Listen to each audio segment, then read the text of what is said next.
Здравейте, казвам се Костадин.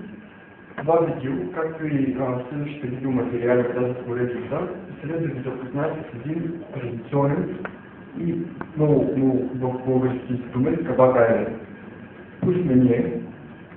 Не съм само аз. Ние сме една група млади, не чак толкова млади ентусиасти, които се опитват да съхранят този прекрасен български инструмент.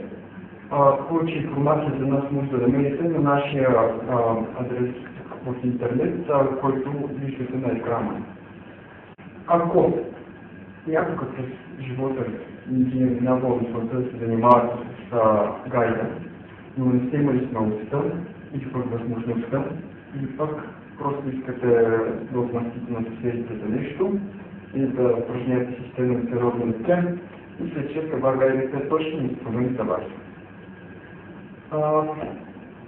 Първо, какво представлява гайдата и къде е разпространена?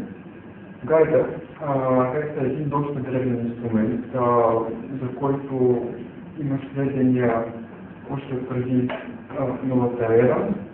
Разпространен е изключително широко, не само в България и Шотландия, както е собствено мнение.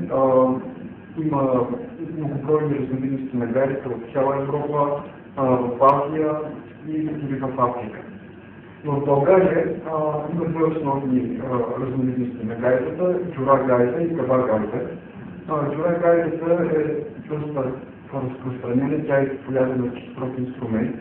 Кабак-гайдата се среща изключително в Родопите, по-точно в централните Родопи. Тя е изключително типичен този и емблематичен, бих казал, за този регион инструмент. Какво се отличава кабак-гайдата от джура-гайдата? На първо място, по своя размер.